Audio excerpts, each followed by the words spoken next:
Il croyait simplement sauver une inconnue d'un destin funeste. Il ne se doutait pas que cette nuit-là, dans l'atmosphère viciée du saloon, changerait le cours de l'histoire de toute une ville. Les choix qu'il fit dans le froid mordant allaient allumer la mèche d'une révolte contre le pouvoir, l'injustice et le désespoir. L'hiver 1878 s'était abattu avec une violence inouïe sur la petite ville minière de Roche-Noire. La neige étouffait le paysage escarpé sous un manteau blanc et lourd, tandis qu'un vent glacial s'engouffrait en sifflant entre les planches disjointes des bâtisses qui bordaient l'unique rue principale. Elias Thorne, un homme de 35 ans, ancien chirurgien de l'armée devenu médecin de campagne, remonta le col de son manteau élimé en quittant sa modeste clinique pour se diriger vers le seul point de lumière encore visible. Le dernier refuge était l'unique établissement ouvert à cette heure tardive. À l'intérieur, l'air était saturé de fumée de tabac et de l'odeur âcre du whisky bon marché. Elias n'était pas un buveur d'habitude, mais après avoir perdu un autre patient, un jeune mineur broyé par un éboulement, il avait besoin de quelque chose pour émousser le tranchant de son échec. « Bonsoir, docteur », salua Henri, le barman, en faisant glisser un verre sur le comptoir poli par les années. Rude journée, Elias acquiesça, prenant une gorgée du liquide ambré qui lui brûla la gorge. « J'ai perdu le petit Thomas aujourd'hui. Il n'y avait rien à faire. » Henri secoua la tête avec gravité. « C'est le 3e ce mois-ci. La compagnie Vane presse ses garçons comme des citrons, sans le moindre égard pour leur sécurité. » Alors qu'Elias fixait le fond de son verre, les battants du saloon s'ouvrirent violemment, laissant entrer une bourrasque de neige et de froid. Plusieurs hommes entrèrent, poussant une femme devant eux. Elle était maigre, sa robe déchirée et souillée de boue, le visage marqué par les coups. Elle trébucha et tomba à genoux sur le plancher sale. « On a de quoi se divertir, les gars !» annonça Lucas Vane, le fils du propriétaire de la mine. « On a trouvé celle-là en train de voler des vivres dans notre entrepôt. On s'est dit qu'elle serait plus utile ici. » La femme, qui ne devait pas avoir plus de 25 ans, gardait les yeux baissés. Ses cheveux bruns tombaient en vagues emmêlées autour de ses épaules, cachant partiellement ses traits. Mais Elias pouvait lire la défaite gravée dans sa posture. « 7 $ pour celui qui veut passer un moment avec elle, » déclara Lucas en l'agrippant par le bras pour la remettre sur ses pieds. Elle n'est pas très belle à voir, mais par ce temps, les mendiants ne peuvent pas faire les difficiles. Quelque chose se serra dans la poitrine d'Elias. Il avait vu suffisamment de cruauté pendant la guerre et durant les années qui avaient suivi, mais il y avait quelque chose de particulièrement troublant dans le regard vide de cette femme. Ce n'était ni de la peur, ni de la colère. C'était de la résignation. « S'il vous plaît », murmura-t-elle, sa voix à peine audible par-dessus le brouhaha des clients. « Faites vite. » Lucas éclata de rire en la poussant vers la foule. « Vous entendez ça ? Elle est impatiente !» Avant même de réaliser pleinement ce qu'il faisait, Elias était debout, fouillant dans sa poche. « Je la prends !» Sa voix trancha le bruit ambiant. La salle tomba dans un silence de mort. Lucas haussa un sourcil, un sourire narquois aux lèvres. « Tiens, le bon docteur a des pulsions comme nous tous, finalement. » Elias posa 7 $ sur la table, une somme qu'il pouvait à peine se permettre de dépenser. « Viens avec moi, dit-il à la femme, d'une voix douce mais ferme. Elle le suivit sans résistance, les yeux toujours rivés au sol, comme si elle se préparait à subir n'importe quelle humiliation. Les hommes ricanaient sur leur passage, lançant des allusions grossières, alors qu'Elias la guidait hors du saloon. Le froid les frappa comme une gifle physique dès qu'ils franchirent le seuil. La femme frissonna, sa robe fine n'offrant aucune protection contre les éléments. Sans un mot, Elias retira son manteau et le drapa sur ses épaules. « Je t'emmène à ma clinique, dit-il en la guidant à travers la neige.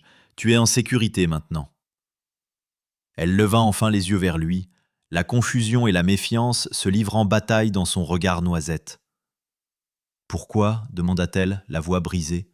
« Parce que c'était la chose à faire, » répondit-il simplement. Ils marchèrent en silence, leurs pas crissant dans la neige fraîche.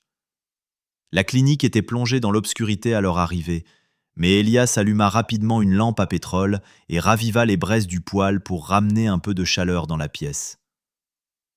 Je suis Elias Thorne, dit-il en lui indiquant une chaise près du feu. Je suis le médecin ici. Elle hésita avant de s'asseoir, l'observant toujours avec lassitude. Clara, finit-elle par lâcher. Clara Dubois. Vous êtes blessée, Clara, dit Elias, remarquant les coupures et les ecchymoses à la lueur de la lampe. Me laisserez-vous soigner vos blessures? Clara se tendit, mais finit par hocher doucement la tête. Tandis qu'Elias nettoyait délicatement l'entaille sur sa pommette, elle reprit la parole, la voix à peine un murmure. Je ne volais pas. J'avais faim, et ils avaient tellement de nourriture. Je pensais... Elle s'interrompit, grimaçant lorsque l'antiseptique toucha sa peau. Vous n'avez pas à vous justifier, l'assura Elias. Personne ne mérite d'être traité comme ils l'ont fait. D'où je viens, les médecins ne perdent ni leur temps ni leur argent pour des femmes comme moi, dit Clara en étudiant son visage. Elias continua son travail, appliquant un petit pansement sur sa joue. Et quel genre de femme est-ce? Celles qui n'ont plus d'espoir. Elias termina de soigner les plaies visibles, puis se leva pour aller vers un petit coffre au pied de son lit. Il en sortit une chemise propre et un pantalon. Ce sera trop grand, mais c'est propre et chaud, dit-il en les lui tendant. Vous pouvez vous changer derrière ce paravent. Il y a un lit de camp dans l'arrière-salle où vous pourrez dormir cette nuit. Demain, nous verrons ce qu'il convient de faire. Clara accepta les vêtements avec des mains tremblantes. Je ne comprends pas. Qu'attendez-vous de moi? Elias secoua la tête. Rien. Parfois, les gens s'entraident, Clara, c'est tout. Alors qu'elle disparaissait derrière l'écran pour se changer, Elias regarda par la fenêtre givrée la ville silencieuse, ensevelie sous la neige. Il n'était pas sûr de ce qui l'avait poussé à intervenir ce soir-là. Mais en songeant à cette femme meurtrie enfilant ses vêtements, il savait qu'il n'aurait pas pu agir autrement. Demain apporterait son lot de défis. Mais pour cette nuit, au moins une personne à Roche-Noire dormirait peut-être un peu plus paisiblement. La lumière du matin filtra à travers les vitres givrées de la clinique, projetant de longues ombres sur le plancher de bois. Elias avait mal dormi, son esprit repassant en boucle les événements de la veille. Il s'était assoupi sur sa chaise, ne voulant pas déranger Clara en allant dans ses propres quartiers. Il se leva sans bruit et ajouta une bûche dans le poêle.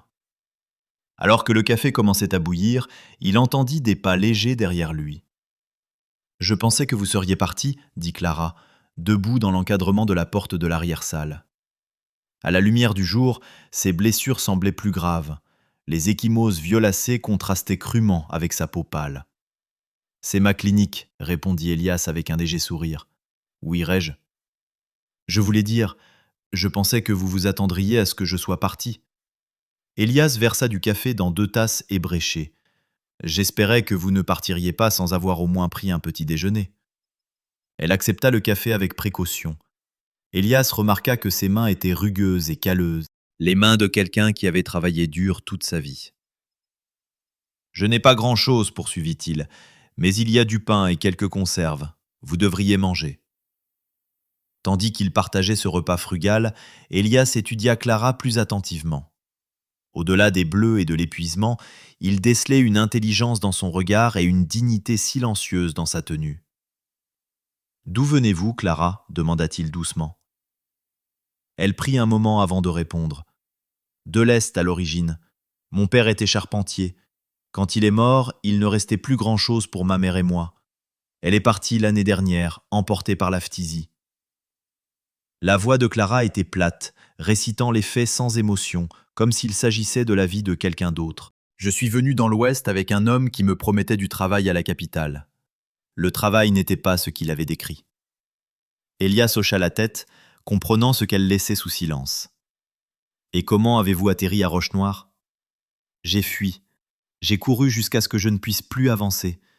L'hiver m'a piégé ici. » Elle baissa les yeux vers son café.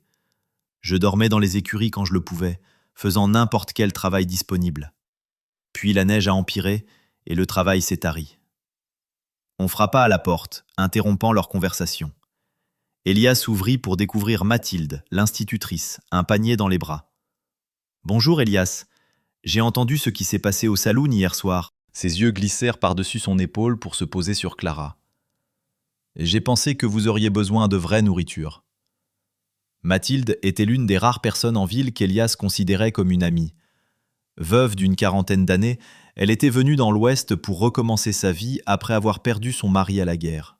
« C'est très aimable, Mathilde, » dit Elias en acceptant le panier. « Entrez, je vous en prie. » Mathilde entra et posa le panier sur la table. « Je suis Mathilde, » dit-elle à Clara en lui tendant la main sans hésitation. « J'enseigne à l'école. » Clara lui serra la main timidement. « Clara Dubois. »« Eh bien, mademoiselle Dubois, j'ai apporté du pain frais, des œufs et un ragoût qui devrait tenir quelques jours. » Mathilde se tourna vers Elias. « Et j'ai parlé avec le père Laurent. Il est d'accord pour dire que la chambre d'amis au presbytère serait un endroit convenable pour mademoiselle Dubois le temps qu'elle décide de la suite. » Elias jeta un regard à Clara, qui semblait submergée par cette bonté inattendue. « C'est très généreux de la part du père Laurent, » dit-elle d'une voix faible. « Cette ville a son lot d'hommes rudes, » reprit Mathilde, sa voix se durcissant légèrement. « Mais il y a aussi des âmes charitables. Ce que Lucas Vane a fait est ignoble, et tout le monde n'est pas prêt à fermer les yeux sur une telle infamie. » À la mention du nom des Vane, Clara se raidit visiblement. « Il va me chercher, » murmura-t-elle. Le visage de Mathilde se ferma, déterminé. « Qu'il cherche. L'église est un terrain neutre, même pour les vannes. Leur argent a beau acheter la mine et la moitié des commerces de la ville, ils ne nous possèdent pas tous. » Tandis que Mathilde parlait, on frappa de nouveau à la porte. Cette fois, les coups étaient plus lourds, plus insistants. Elias ouvrit pour découvrir le shérif Morel sur le perron, l'air mal à l'aise. « Bonjour, docteur, » dit l'homme de loi, ses yeux fuyants passant par-dessus l'épaule d'Elias pour scruter les femmes à l'intérieur. « Il faut qu'on parle. » Elias sortit, refermant partiellement la porte derrière lui pour bloquer le froid et les regards indiscrets. « Que puis-je pour vous, shérif ?» Morel baissa la voix. « Lucas Vane fait un scandale en ville. Il dit que tu t'es interposé avec sa pritée propriété hier soir. Il prétend que tu l'as volé. » « J'ai payé le prix qu'il demandait, » répondit froidement Elias. « $7 pour un être humain. Si quelqu'un doit répondre de ses actes, c'est Vanet, pour avoir traité une femme comme du bétail. » Le shérif soupira, passant une main gantée sur son visage buriné par les éléments. « Écoute, Elias, on sait tous les deux que les Vanet tiennent pratiquement cette ville dans leurs mains. La mine emploie la majorité des hommes ici. Je ne peux pas me permettre d'en faire mes ennemis. » « Alors vous êtes venu pour la ramener ?»« Je suis venu te prévenir, » trancha Morel. « Garde-la hors de vue quelques jours. C'est l'orgueil de Lucas qui est blessé plus qu'autre chose. S'il ne la voit pas traîner dans les parages, il passera probablement à son prochain divertissement. » Elias étudia le visage du shérif. Morel n'était pas un mauvais bougre, juste un homme pragmatique coincé entre son devoir et sa survie. « Mathilde arrange une chambre pour elle au presbytère. » Morel hocha la tête, soulagé. « C'est bien. Le père Laurent est l'une des rares personnes que les vannes n'oseront pas affronter ouvertement. Juste, sois prudent, docteur. Cette ville a besoin de toi vivant, pas d'un autre martyr. » Une fois le shérif parti, Elias retourna à l'intérieur où Mathilde et Clara discutaient à voix basse. « Le shérif me conseillait de vous garder caché, » expliqua-t-il. « Il semblerait que Lucas Vane se sente insulté. » Mathilde se leva, lissant les plis de sa jupe. « Raison de plus pour installer mademoiselle Dubois à l'église sans tarder. Je la ferai passer par les ruelles. Nous attirerons moins l'attention ainsi. » Alors que Clara se préparait à suivre l'institutrice, elle marqua une pause près de la porte, se tournant vers Elias. « Je ne sais pas comment vous remercier, » dit-elle doucement. « Ce n'est pas nécessaire, » répondit-il. « Prenez juste soin de vous. Je passerai plus tard pour m'assurer que ces plaies cicatrisent correctement. » Après leur départ, Elias resta assis seul dans sa clinique. Les événements des dernières 24 heures pesaient lourdement sur son esprit. Il avait aidé une femme à échapper à un sort terrible, mais il ne pouvait ignorer le problème plus vaste. L'influence des vannes sur Rochenoir était devenue étouffante, et trop de gens souffraient sous leurs joues. Pendant des années, Elias s'était contenté de soigner les blessures physiques, évitant le mal plus profond qui rongeait la ville. Mais les mots de Clara résonnaient dans sa tête. D'où je viens, les médecins ne perdent pas leur temps pour les femmes comme moi, celles qui n'ont plus d'espoir. Il était peut-être temps de défier ce désespoir, pas seulement pour Clara, mais pour tous ceux à Roche-Noire qui avaient oublié qu'ils méritaient mieux.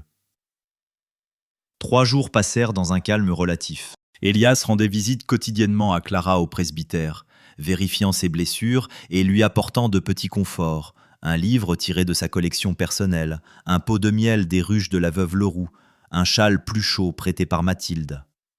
Les ecchymoses sur le visage de Clara commençaient à s'estomper, passant du violet colérique à une teinte jaunâtre plus douce. À chaque visite, Elias notait des changements subtils dans son attitude. Elle se tenait plus droite, soutenait son regard plus facilement et offrait même de timides sourires lorsqu'il partageait les nouvelles du bourg. La femme vaincue du saloon laissait place à quelqu'un doté d'une force tranquille qui l'impressionnait. Le 4e matin, alors qu'Elias préparait sa sacoche pour ses tournées, la porte de la clinique s'ouvrit à la volée. Mathilde se précipita à l'intérieur, son visage habituellement composé rougit par l'urgence. « Il y a eu un accident à la mine, dit-elle, à bout de souffle. Un effondrement de galerie.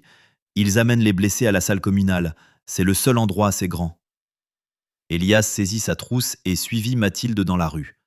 Le calme habituel du matin avait volé en éclats, remplacé par des cris et le bruit des roues de chariot écrasant la neige. Des hommes transportaient leurs camarades blessés vers le grand bâtiment en bois, laissant des traînées écarlates sur la neige immaculée. À l'intérieur de la salle, le chaos régnait. Les mineurs blessés gisaient sur des tables disposées à la hâte ou sur des couvertures à même le sol. L'air était saturé de l'odeur métallique du sang et de la poussière de roche. Elias commença immédiatement le triage, priorisant ceux dont la vie ne tenait qu'à un fil. « Que s'est-il passé ?» demanda-t-il à un homme moins gravement touché, tandis qu'il nettoyait une entaille profonde sur son bras. « Les poutres de soutènement ont lâché dans la galerie nord, expliqua le mineur en grimaçant sous l'aiguille d'Elias. Ça fait des semaines qu'on dit aux contremaîtres qu'elles doivent être remplacées, mais M. Veyne a dit que ça coûterait trop cher sur les profits. » Elias travaillait méthodiquement, passant d'un patient à l'autre.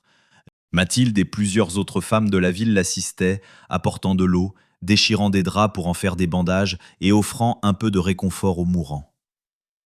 Des heures passèrent, alors qu'il réduisait des fractures, recousait des chairs déchirées et faisait ce qu'il pouvait pour les hémorragies internes qui dépassaient ses maigres ressources. Alors que l'après-midi s'étirait, la porte de la salle s'ouvrit de nouveau. Clara se tenait là, ses yeux absorbant la scène d'horreur.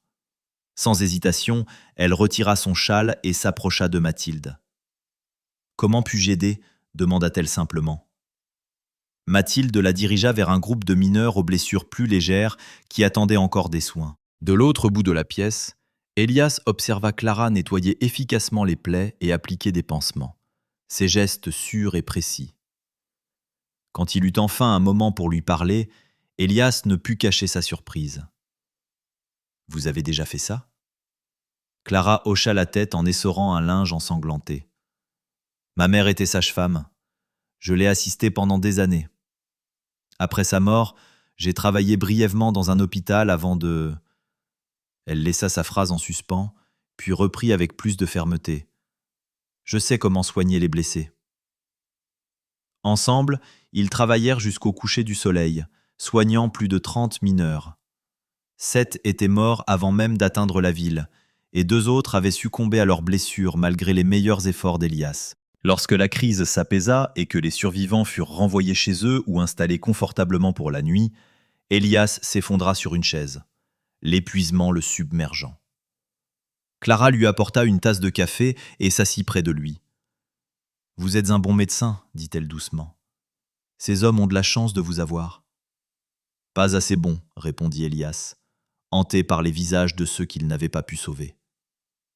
Ma mère avait l'habitude de dire que la médecine ne consiste pas à tricher avec la mort, mais à servir la vie, dit Clara, sa voix douce mais ferme. Vous les avez bien servis aujourd'hui, Elias.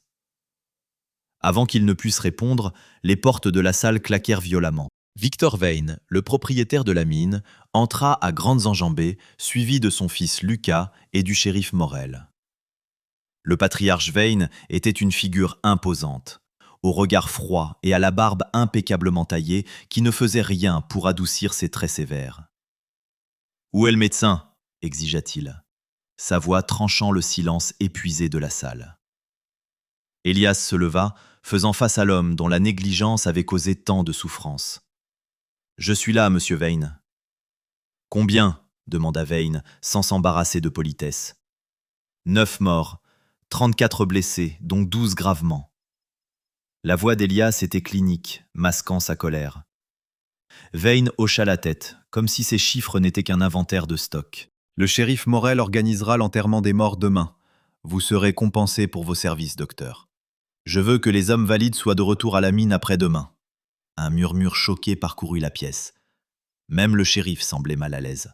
« Ces hommes ont besoin de repos, » protesta Elias. « Les blessés graves ne pourront pas travailler avant des semaines, voire jamais.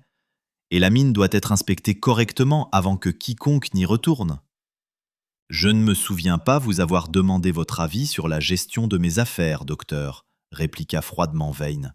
« La mine rouvrira. » « Non, elle ne rouvrira pas. » La voix venait de derrière Elias. Clara s'était levée, le visage empreint de détermination. Les yeux de Lucas Vane s'écarquillèrent en la reconnaissant. « Eh bien, regardez qui voilà, » ricana-t-il. « La voleuse de rien. » « Ça suffit, Lucas, » intervint le shérif Morel. Mais le jeune Vane continua, ignorant l'avertissement. « Qu'est-ce qu'elle fait ici ? Tu l'as amenée pour réconforter les hommes, Doc ? C'est bien la seule chose pour laquelle elle est douée. » Elias fit un pas en avant, les poings serrés, mais Clara posa une main apaisante sur son bras.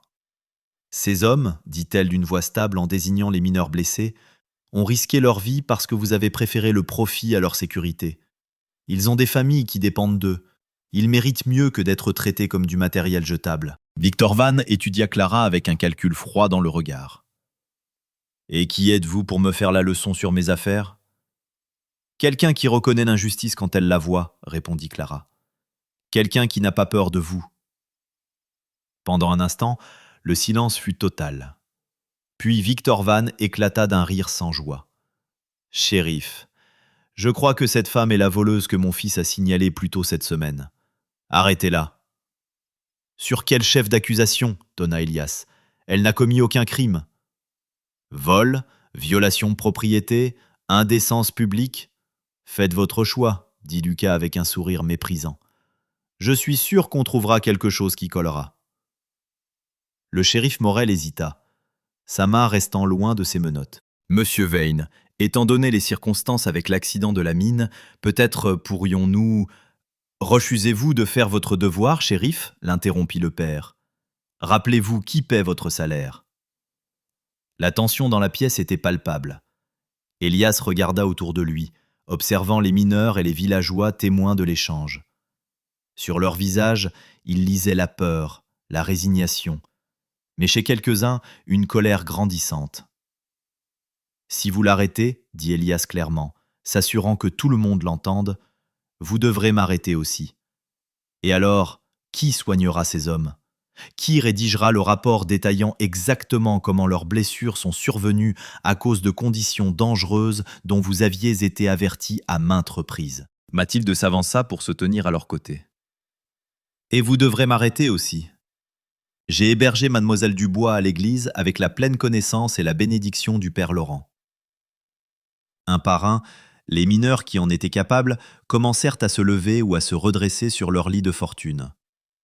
Une solidarité silencieuse prenait forme, un changement subtil mais indéniable dans l'atmosphère de la salle.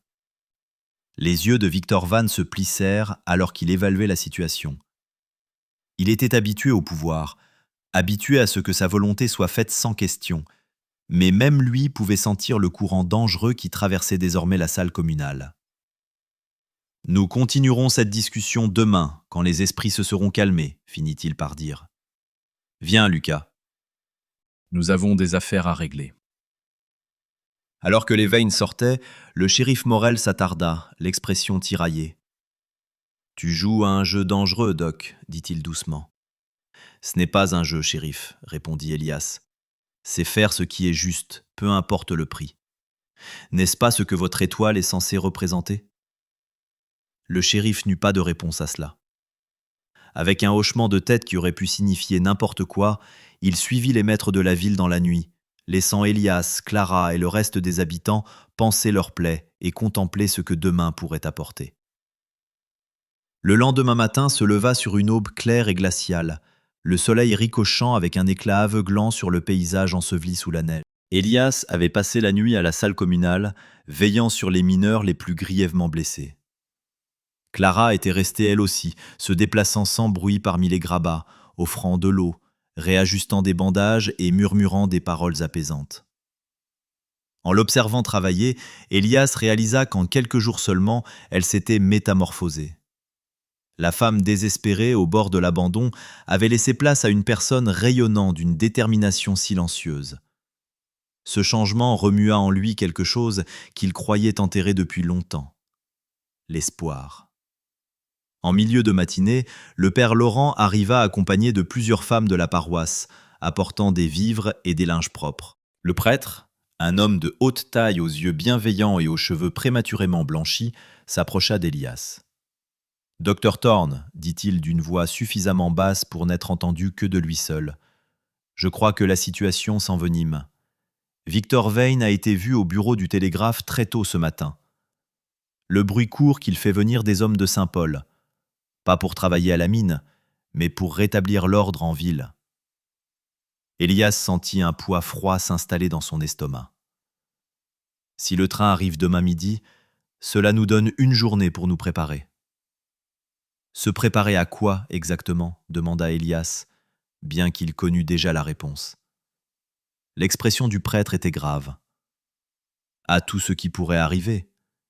Les mineurs parlent, docteur. Ce qui s'est passé hier, l'accident, mais aussi la confrontation qui a suivi, a allumé une étincelle. Ils se rassemblent à l'église en ce moment même pour discuter de leurs options. » Elias jeta un coup d'œil dans la salle vers ses patients, dont beaucoup porteraient les cicatrices de la négligence des vannes pour le restant de leurs jours. « Je devrais y être. »« Oui, » approuva le père Laurent. « Et amenez mademoiselle Dubois. Ses paroles hier ont fait forte impression. » Après s'être assuré que les patients restants étaient stables et entre de bonnes mains, Elias trouva Clara en train de changer le pansement d'un jeune mineur dont le bras avait été écrasé. « Il y a une réunion à l'église, » expliqua-t-il doucement. « Les mineurs s'organisent. » Clara hocha la tête, terminant sa tâche avant de se lever pour le rejoindre. « J'ai entendu dire que les Vane faisaient venir des mercenaires, dit-elle, la voix posée malgré la gravité de la situation. « Les nouvelles vont vite, » répondit Elias, alors qu'il marchait dans la rue enneigée. « Les gens parlent librement devant une femme qu'ils jugent insignifiante, » dit Clara avec une pointe d'ironie. « C'est l'un des rares avantages d'être invisible. » L'église était bondée à leur arrivée. Mineurs et habitants s'entassaient sur les bancs et se tenaient debout le long des murs. L'air était lourd de tension et du bourdonnement des voix inquiètes. Le père Laurent se tenait en chaire, tentant de maintenir un semblant d'ordre. Elias et Clara se glissèrent discrètement à l'intérieur, trouvant une place près du fond. Mathilde les repéra et se fraya un chemin jusqu'à eux, le visage tiré par l'inquiétude. « La situation est pire que nous le pensions, » chuchota-t-elle. « Vanet ne fait pas seulement venir des hommes pour intimider les mineurs. Il a convaincu le gouverneur qu'il y a une menace imminente d'émeutes et de destruction de biens. Si les mineurs font grève ou résistent, ils pourraient être accusés d'insurrection. » Avant qu'Elias ne puisse répondre, une voix forte s'éleva de l'avant de la nef. « De la façon dont je vois les choses, nous avons deux choix, » lança Thomas, l'un des plus anciens mineurs. « Soit on accepte les conditions de Vannes et on retourne dans ce tombeau, soit on se bat et on finit probablement avec une balle dans la peau ou en prison. » Des murmures d'approbation et de désaccord parcoururent la foule. « Il doit y avoir une troisième option, » contra une autre voix. « Nous pourrions faire appel directement au gouverneur, expliquer les conditions dangereuses. »« Avec quelle preuve ?» l'interrompit un autre. « Vannes tient le juge territorial dans sa poche. Il enterrera n'importe quelle plainte avant même qu'elle n'atteigne le bureau du gouverneur. » Le débat se poursuivit, s'échauffant à mesure que les hommes argumentaient entre soumission et résistance violente. Elias sentit l'espoir qui avait commencé à germer en lui s'étioler. Sans unité, les habitants n'avaient aucune chance contre l'argent et l'influence des vannes. Puis-je parler ? La voix de Clara, bien que peu forte, trancha étrangement le brouhaha. Les têtes se tournèrent vers cette femme inconnue, debout au fond de l'église. Le père Laurent acquiesça. « Approchez, je vous prie, mademoiselle Dubois. » Clara marcha lentement vers l'autel, consciente de tous les regards posés sur elle. Elias pouvait la voir rassembler son courage à chaque pas. « La plupart d'entre vous ne me connaissent pas, commença-t-elle, sa voix s'affermissant. Je suis ici depuis peu de temps, et je suis arrivée sans rien. Pas d'argent, pas d'amis, pas d'espoir. » Elle marqua une pause, scrutant les visages qui l'observaient. « Il y a 3 nuits, j'étais au plus bas. J'avais faim, j'avais froid, et j'étais désespéré. Lucas Vane et ses amis m'ont trouvé et ont décidé de m'humilier pour leur divertissement. Ils ont mis un prix sur ma tête, 7 $. Comme si une vie humaine pouvait être évaluée si bas. Un grondement de colère traversa l'assemblée. Beaucoup avaient entendu les rumeurs de ce qui s'était passé au saloon, mais entendre Clara en parler si directement était différent. Mais quelqu'un dans cette pièce a décidé que je valais plus que 7 $. Elle continua, ses yeux trouvant Elias dans la foule. Le docteur Thorne ne me connaissait pas. Il n'avait aucune raison de m'aider. Mais il l'a fait, parce qu'il comprenait quelque chose que les vannes ne comprendront jamais. Chaque vie a une valeur qui dépasse ce qui peut être compté en pièces de monnaie. Clara se tourna pour s'adresser directement aux mineurs. « Hier, j'ai vu le même mépris pour la vie humaine que celui que j'ai subi, mais à une échelle bien plus grande. L'effondrement n'était pas un accident. C'était le résultat inévitable de la cupidité placée au-dessus des hommes. Et à moins que quelque chose ne change, cela se reproduira. »« Que voulez-vous que nous fassions » demanda Thomas. « Nous avons des familles à nourrir. La plupart d'entre nous ne peuvent pas se permettre de perdre leur travail. » « Je ne suggère pas que vous vous battiez avec des poings ou des fusils, » répondit Clara. « C'est exactement ce que veut Vanet, une excuse pour faire intervenir ces hommes armés et écraser toute résistance. Mais il y a un pouvoir dans l'unité et dans la vérité. » Elle s'interrompit, rassemblant ses pensées. « Avant de venir dans l'Ouest, j'ai travaillé brièvement avec une femme nommée Marie, que les ouvriers surnommaient la mère. Elle organisait les mineurs dans le Nord pour exiger des conditions plus sûres. L'un des outils qu'elle utilisait le plus efficacement était la publicité. Les journaux des grandes villes sont toujours à la recherche d'histoires de corruption et d'injustice. Si nous pouvons leur faire parvenir ce qui se passe ici, Vanet ne pourra plus se cacher derrière son argent. »« Ça pourrait marcher dans l'Est, » objecta quelqu'un. « Mais nous sommes isolés ici. Il faudrait des semaines pour qu'un journaliste arrive. Et d'ici là, les hommes de vannes auront fait disparaître toute trace. » « Nous n'avons pas besoin que le journaliste vienne à nous, » dit Elias en s'avançant pour se tenir aux côtés de Clara. « Nous pouvons lui apporter l'histoire. » Il se tourna vers la foule. « Je documente les blessures de la mine depuis des années. J'ai des registres de chaque homme blessé ou tué à cause de la négligence des vannes. Hier, j'ai examiné 34 blessés et prononcé 9 décès. Je peux rédiger un rapport médical détaillé que personne ne pourra contester. Et je peux dessiner, ajouta Mathilde de façon inattendue. Je peux faire des croquis des conditions dans la mine, des hommes blessés, du tunnel effondré. Créer des images qui raconteront l'histoire bien plus puissamment que des mots. » Le père Laurent hocha la tête, pensif. « J'ai un contact au courrier de Saint-Paul, un ancien paroissien. Si nous pouvions lui faire parvenir nos preuves, il s'assurerait qu'elles soient publiées. Le train qui amène les hommes de Vine demain peut emmener notre messager à Saint-Paul lors de son voyage de retour, suggéra Elias. « J'irai, » dit Clara sans hésitation. « Je connais la ville et je sais quels journaux seront les plus sympathiques à la cause des mineurs. » Un sentiment de but commença à se répandre dans l'église, alors que les gens offraient ce qu'ils pouvaient. Des informations sur les conditions de la mine, des témoignages personnels, de l'argent pour le voyage. Même le shérif Morel, qui s'était glissé inaperçu pendant la discussion, s'avança. « Je ne peux pas m'opposer ouvertement à Vane, dit-il, la voix basse mais déterminée. Mais je peux m'assurer que mademoiselle Dubois monte dans ce train en toute sécurité demain, et je peux regarder ailleurs pendant que vous rassemblez ce dont vous avez besoin. » Alors que la réunion se poursuivait, les plans prenant forme avec une clarté et une conviction croissantes, Elias se retrouva aux côtés de Clara près de l'étroite fenêtre de l'église. Dehors, le soleil d'hiver amorçait déjà sa descente précoce, étirant de longues ombres bleutées sur la neige. « Êtes-vous sûr de vouloir faire cela ?» lui demanda-t-il à voix basse. « Retourner à Saint-Paul pourrait être dangereux pour vous. » Clara se tourna pour lui faire face, un léger sourire jouant au coin de ses lèvres. « Il y a 3 jours, je vous ai demandé pourquoi vous m'aviez aidé. Vous m'avez répondu que c'était la chose à faire.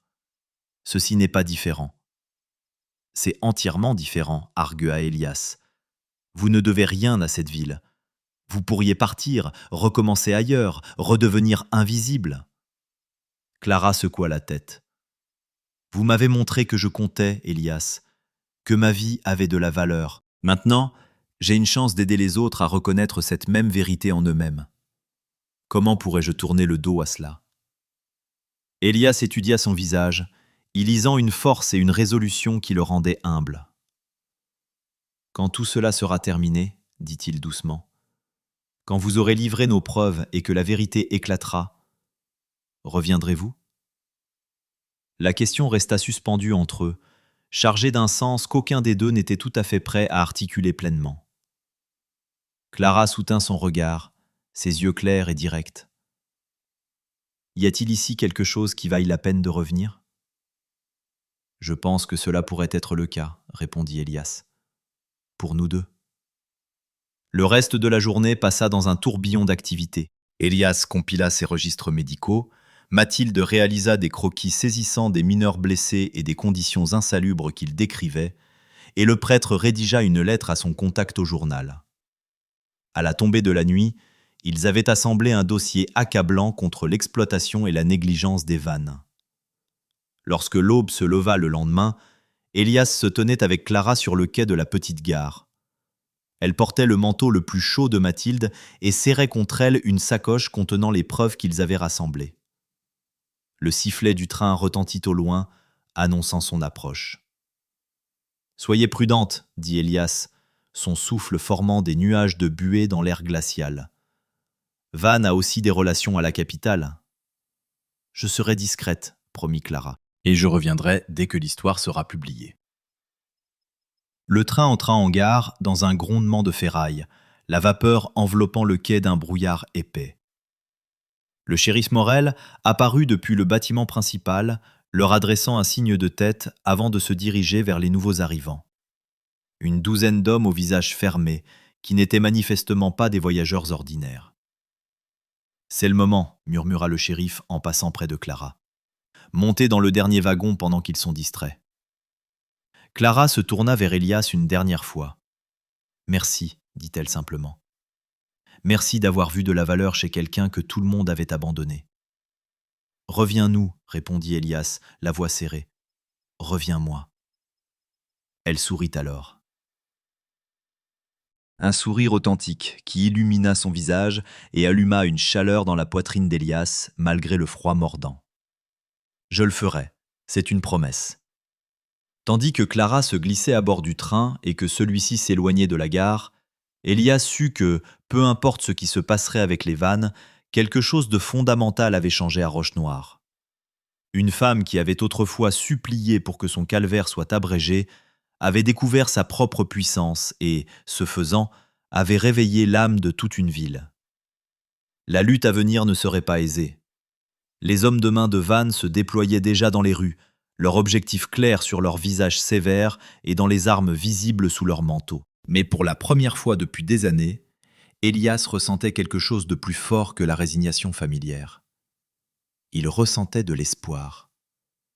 Pas seulement pour lui-même ou pour Clara, mais pour toutes ces âmes apparemment perdues qui avaient oublié leur propre dignité. Et cela, réalisa-t-il en regardant la fumée du train se dissiper dans le ciel pâle, valait n'importe quel prix.